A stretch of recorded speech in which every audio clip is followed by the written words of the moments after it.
রাজবাড়ী আলাদিপুর উচ্চ বিদ্যালয়ের প্রধান শিক্ষক বর্তমান ডেঙ্গু পরিস্থিতি নিয়ে রূপসী বাংলা টেলিভিশনে একান্ত সাক্ষাৎকারে বললেন। রাজবাড়ী থেকে শিমুল পারভেজ। বিসমিল্লাহির রহমানির রহিম।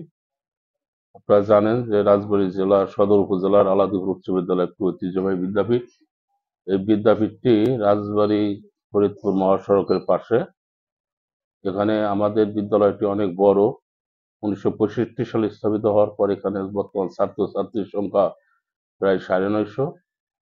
আমাদের স্কুলটি হাইওয়ের পাশে। বর্তমানে আপনারা জানেন সারা বাংলাদেশের ডেঙ্গুর যে প্রকোপ, ডেঙ্গুর যে ভয়াবহতা, সেই ভয়াবহতাকে রোধ করার জন্য আমরা প্রতিনিয়ত ছাত্র ছাত্রীদের মাঝে অ্যাসেম্বলি সহ বিভিন্নভাবে ক্লাসে তাদের আমরা সচেতন করার চেষ্টা করি।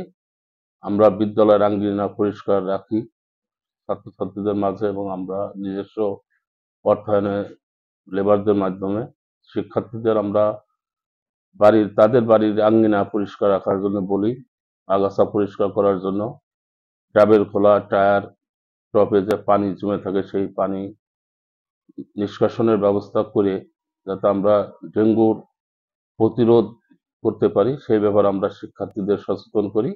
আপনারা জানেন এখানে যদি আমরা শিক্ষার্থীর সংখ্যা 950, তারা যদি প্রত্যেকেই আমাদের এই আহ্বানে সাড়া দেয় এবং দিচ্ছে, এত বড় একটা বিশাল জনগোষ্ঠীর মাধ্যমে আমরা ডেঙ্গুর সচেতনতা বৃদ্ধি করতে পারলে অবশ্যই সারা বাংলাদেশের ন্যায় আলাদিপুর তথা রাজবাড়ী শহর অবশ্যই আমরা ডেঙ্গু মুক্ত করতে পারবো বলে আমরা বিশ্বাস করি।